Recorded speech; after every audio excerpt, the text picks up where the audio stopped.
क्या हो रहा है भाई? मतलब मैं तो लिस्ट लेकर बैठा हूं, दारा सिंह चौहान, स्वामी प्रसाद मौर्य, रोशनलाल वर्मा, भगवती प्रसाद, ब्रिजेश प्रजापति, विनय शाक्या। जी अमन जी, आने वालों को राम राम, जाने वालों को दुआ सलाम। जो बैठना चाहते हैं पंचर हुई साइकिल पर और करना चाहते हैं सवारी, उनका हो सकता है बुरा अंजाम।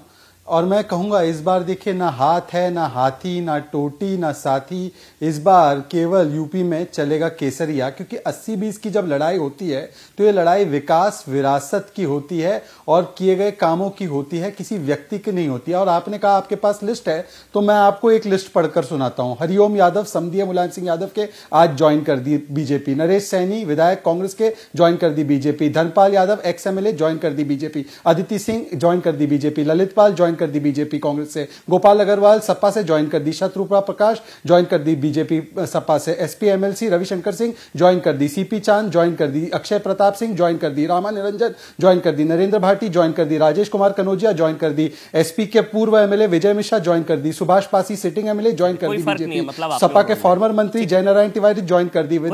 एक सेकंड, वंदना सिंह ज्वाइन कर दी बसपा से, सिटिंग एमएलए। तो मैं ये कह रहा हूं, तो फिर विचारों की लड़ाई का ढकोसला क्यों देते हैं फिर आप लोग? एक मिनट ना, फिर एक मिनट, ये विचारों की लड़ाई, विचारधारा की लड़ाई, ये फिर ढकोसला क्यों देते हैं आप लोग? शहजाद बड़ी बड़ी बातें करेंगे, विचारों की लड़ाई, विचारधारा की लड़ाई, क्या फर्क है? आप लेके बैठे हैं लिस्ट, आप बता रहे हैं कि उनमें और हम में कोई फर्क नहीं है। ये आप बता रहे हैं कि उनमें और भारतीय जनता पार्टी में कोई फर्क नहीं।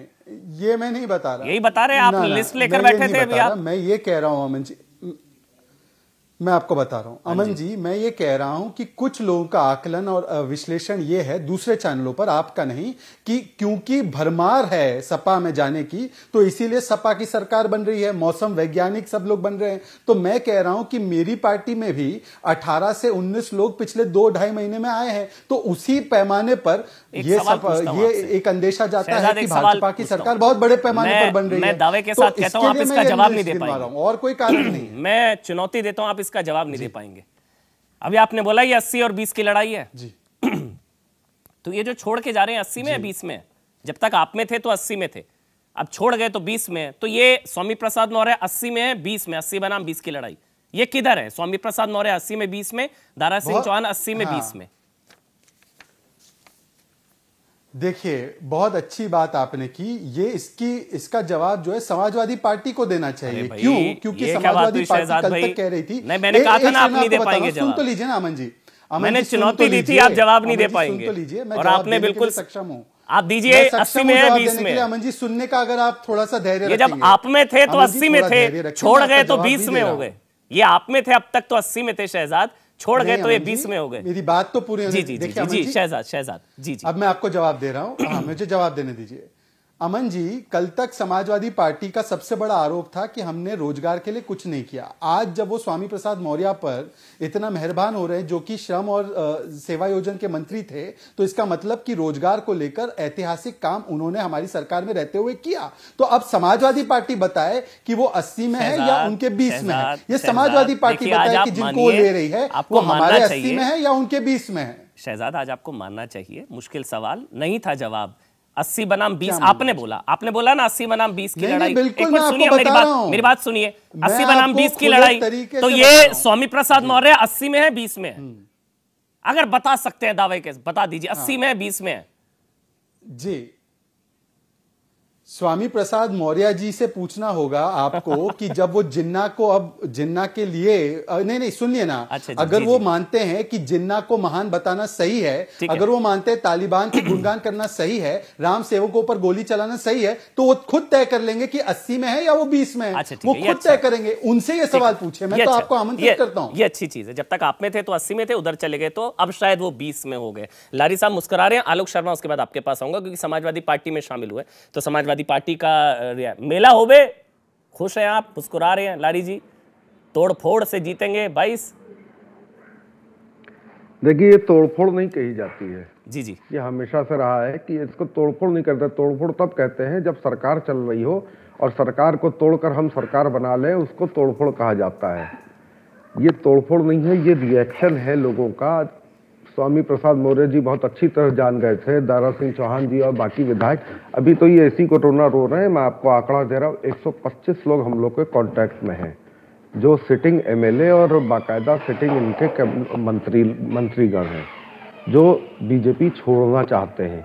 और वो कोई ये जरूरी नहीं है कि वो समाजवादी से आके चुनाव ही लड़ना चाहते हैं, लेकिन वो बीजेपी छोड़ना चाहते हैं, बीजेपी के साथ नहीं रहना चाहते हैं। पहली बात तो ये है, जो भी आ रहा है उसकी जी 125 विधायक। और ये बात मैं आज से नहीं, पिछले 4 महीने से कह रहा हूँ अमन जी। आप मेरी 4 महीने की इंस्टाग्राम और ट्विटर उठाइए, वहां आपको दिख जाएगा कि मैंने कहा था बहुत जल्द कुछ मंत्रीगण भी होंगे। 125 विधायक और मंत्रीगणों का लिस्ट है जो बाकायदा आने को तैयार बैठे हुए हैं। ये मैं बहुत पहले से कह रहा हूँ। ये आज आप लोग को लग रहा, मैं इसलिए हंस रहा था। दूसरा 80% 20% क्या होता है भाई, ये तो मैं जानता नहीं हूँ। ये इनका इजाद किया हुआ है, ये किस एंगल से इजाद किया है ये भी मैं नहीं कह सकता हूँ, क्योंकि कोई भी किसी की भी सोच के बारे में मैं क्या कहूँ। 80 और 20, 80 कौन सी सोच है, 20 कौन सी सोच है, मैं नहीं जानता हूँ। दूसरा, जो आ रहे हैं मोस्ट वेलकम, जो जा रहे हैं most good bye, tata bye bye, see you, Allah आपका खैर रखे। हम तो सिर्फ सबके लिए दुआ करते हैं, उसमें कोई जिसका जहां रहने की कोई किसी ने गुलामी नहीं लिखा रखी है। लेकिन शायद शहजाद पूनावाला ये कहना चाहते थे कि मौर्य जी और चौहान साहब और जितने भी इनके विधायक और सांसद हैं, ये सब इनके गुलाम हैं, जरखरीद गुलाम है, तभी वो कहीं नहीं जा सकते हैं। वो इस तरह की बातचीत उनकी झलक रही थी, क्योंकि वो आदत है इन लोगों की गुलाम रखने की, गुलाम। आपने कहा कि इन्होंने श्रम मंत्रालय ने बहुत अच्छा काम किया है तभी मौर्य जी को लिया है। मौर्य जी ने क्या कहा, मुझे काम ही नहीं करने दिया गया, मुझे काम ही नहीं करने दिया गया। मेरे समाज को, मेरे वर्ग को, मेरे ओबीसी भाइयों को दबाया गया, कुचला गया, प्रताड़ित किया गया, इसलिए मैं आया हूं। और आपने एक बात कही कि कौन सा पार्टी कार्यालय में दोनों लोगों का एक ही इस्तीफा है। सच के लिए एक ही लाइन काफी होती है और वो लाइन बार बार रिपीट होती है, वो कहीं लिखने की जरूरत नहीं पड़ती। तो 125 की स्क्रिप्ट एक ही होगी। 125 की स्क्रिप्ट मैं बहुत पहले से कह रहा हूँ। आप देखते चलिए ना। इस्तीफे छप चुके हैं सबके पहले ही। ये मुझे नहीं मालूम, मैं तो बाकायदा बीजेपी के कैंप से मैं कह रहा हूँ, मैं समाजवादी के कैंप से नहीं कह रहा हूँ।